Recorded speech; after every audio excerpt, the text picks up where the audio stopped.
The kitchen air was heavy with the scent of aged wood and the faint, tangy aroma of something forgotten in the back of the refrigerator. Leo, a brilliant 14-year-old with messy, spiky brown hair and square-rimmed glasses, stood peering into the depths of the cooling unit. His teal hoodie was pulled up slightly, and his forest green utility vest was laden with various gadgets of his own making. He poked a container of dairy, his brow furrowed in scientific curiosity. He turned his head slightly as Darlene walked in, asking if mold on cheese was truly a problem or if it was simply the essence of the cheese itself. Darlene gave a weary sigh, her eyes scanning the cluttered space. Before she could answer the boy, Dan Connor stepped into the room, leaning his weight against the doorframe. He asked if they could clear enough space for a 20-pound turkey. Leo blinked, calculating the volume of the bird versus the available shelf space. He moved a few jars of pickles and a suspicious bowl of leftovers, announcing with a nod that the task was done. Darlene crossed her arms, questioning the necessity of such a massive bird for their Thanksgiving feast. Dan, ever the traditionalist, explained his logic by stating he always calculated 2.5 pounds of meat per person. By his count, there were 6 meat eaters to account for, including Grandma Bev. However, Darlene reminded him that Grandma Bev was going out of town, a fact that Dan met with a look of genuine relief, remarking that her absence was truly a reason to be thankful. The conversation then shifted to Jackie and Becky. Darlene noted that a reunion was unlikely as they were still furious over a disagreement regarding the rental of a lunchbox. Dan looked frustrated, asking what was happening with the family and reminding Darlene that he had asked her to mend those broken fences. Darlene rattled off the list of those who would be attending, including DJ, Mary, Mark, and Harris. Dan groaned, labeling the group as boring. Looking for a way to liven things up, Darlene suggested inviting Odessa. Dan immediately shut the idea down, calling Odessa a thief and a troublemaker, and reminding everyone that he had banned her from the premises. Darlene pleaded, explaining that she could not endure another day of Harris moping around the house. Dan countered by saying the entire family had spent 40 years dealing with Darlene's own moping. He joked that if they had ever possessed money, Darlene would have been clinically depressed, to which she replied that such a state would have been sweet. Darlene suggested that between the heavy meal and Odessa's usual habits, the girl would likely pass out early, allowing them the opportunity to draw on her face with a permanent marker. Dan admitted that the prospect was tempting. However, the peace was temporary.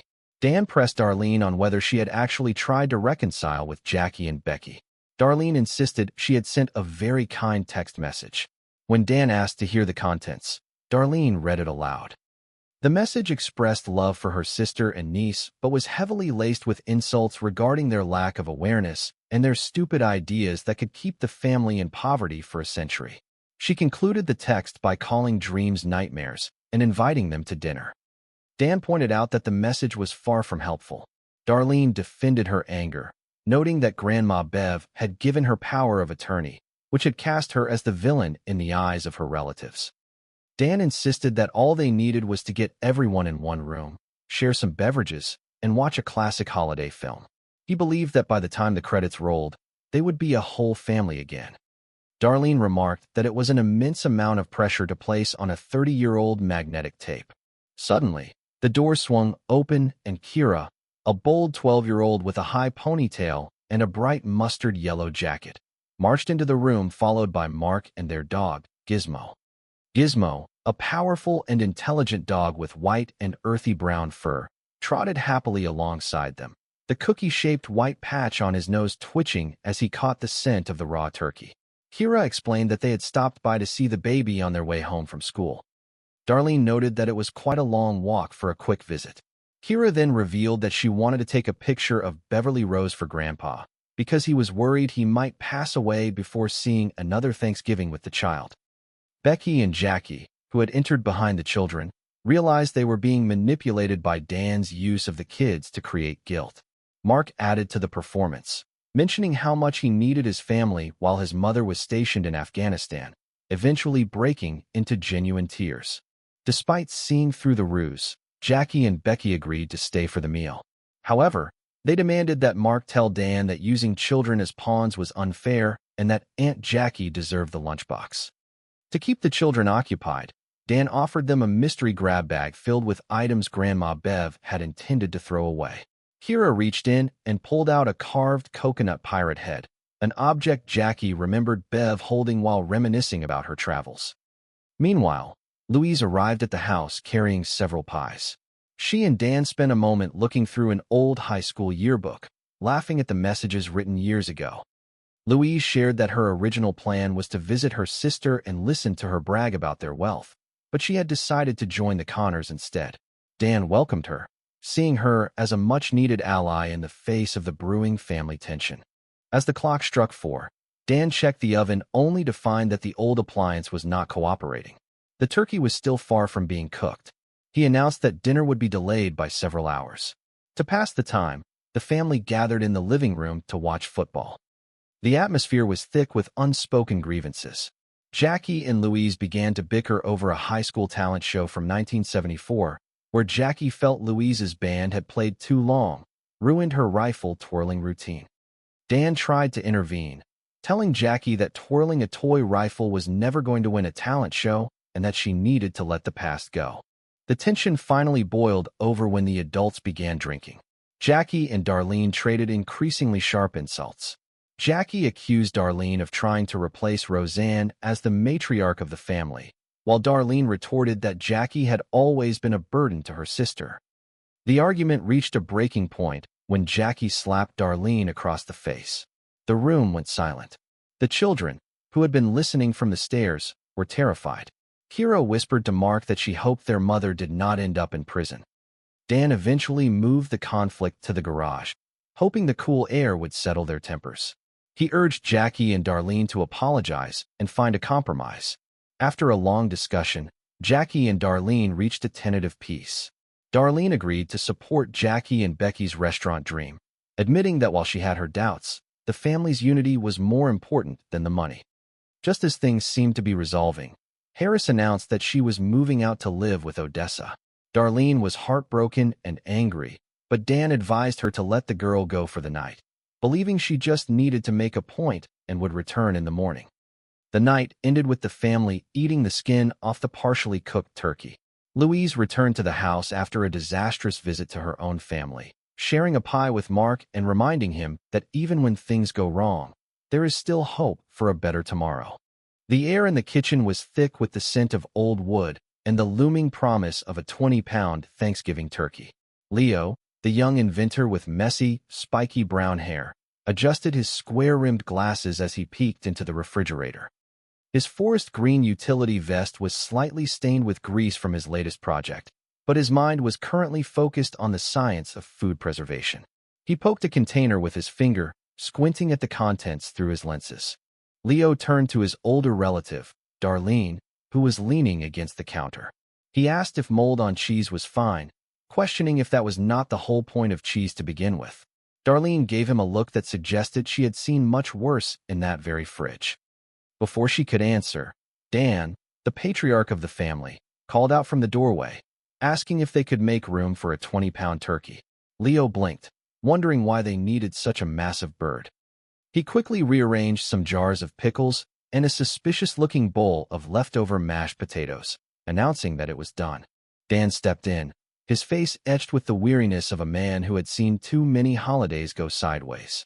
He explained his math, stating that he always calculated 2.5 pounds per person. With 6 meat-eaters expected, the math seemed solid to him. However, the guest list was rapidly shrinking. Grandma Bev was going out of town, which Dan remarked was truly a time to be thankful for. Jackie and Becky were also off the list, still furious about a dispute regarding renting a lunchbox. Darlene sighed, reminding Dan that they were still angry. Dan looked around the cluttered room, asking what was going on and reminding Darlene that he had asked her to fix the family rift. Darlene listed the remaining attendees: DJ, Mary, Mark, and Harris. Dan groaned, calling them all boring.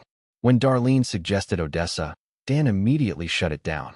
He called Odessa a thief and a troublemaker, reminding everyone that she was banned from the house. Darlene pleaded, saying she could not take another day of Harris moping around. Dan countered that the family had spent 40 years putting up with Darlene's own moping. He joked that if they had ever had money, she would have been clinically depressed, to which Darlene replied that it would have been sweet. She suggested that between the turkey and Odessa's habits, the girl would be the first to pass out, allowing them to draw on her face with a permanent marker. Dan admitted he liked that idea, but the peace was short-lived. The conversation turned back to Jackie and Becky. Dan asked if Darlene had even tried to patch things up. Darlene claimed she had sent a very nice text. She read it aloud, and it was anything but nice. It mentioned her love for them, but also highlighted their extreme lack of awareness and blamed their stupid ideas for keeping the family in poverty for another 100 years. She concluded the message by calling dreams nightmares and inviting them to Thanksgiving. Dan pointed out that such a message was never going to work. Darlene defended herself, saying she had a right to be mad because Grandma Bev had given her power of attorney, making her the villain in their eyes. Dan's plan was simple. He wanted to get everyone in the same room, have a few beers, and watch a classic holiday movie. He believed that by the time the famous line about pillows was spoken on the screen, they would be a family again. Darlene remarked that it was a lot of pressure to put on a 30-year-old VHS tape. Until a better plan arrived, they decided to be thankful for what they had, including their old, unreliable toaster. Suddenly, the door opened and Kira, the energetic 12-year-old adventurer, burst in. Her high ponytail bounced as she led Mark into the room. Behind them trotted Gizmo, the large and intelligent mixed-breed dog. Gizmo's white and earthy brown fur was well-groomed, and the heart-shaped patch near his ear twitched as he sniffed the air for turkey. Kira announced they had come to see the baby on their way home from school. Darlene noted it was quite a detour. Kira explained she wanted to take a picture of the baby for Grandpa, because he was worried he might pass away before having another Thanksgiving with her. Becky and Jackie, who had followed the kids in, looked on with suspicion. They realized Dan was using the children to guilt them into attending. Mark added to the drama, mentioning that since his mom was in Afghanistan, he really needed his family right now. He admitted that thinking about it made him genuinely sad, and he started to cry. Jackie and Becky saw through the act, knowing the guilt was Dan's idea, and the tears were coached by Darlene. Despite the manipulation, they agreed to stay. However, they demanded that Mark tell Dan that using kids was unfair and that Aunt Jackie deserved the lunchbox. To keep the peace, Dan offered the kids a chance to pick through a bag of Grandma Bev's old treasures. Kira reached in and pulled out a carved coconut pirate head. She was thrilled, even though Dan mentioned Bev usually held it while talking about her trips to the Caribbean. Meanwhile, Louise arrived at the house, carrying pies. She had been a friend of the family for years, and her presence was a welcome distraction. She and Dan reminisced over an old high school yearbook. Dan laughed at how he used numbers instead of words in his messages, and they looked at a note Roseanne had written years ago. The dinner was set to be a full house, but the tension was palpable. Louise mentioned she was heading to her sister's house later to listen to her brag about their wealth. Dan invited her to stay for dinner instead, wanting an ally.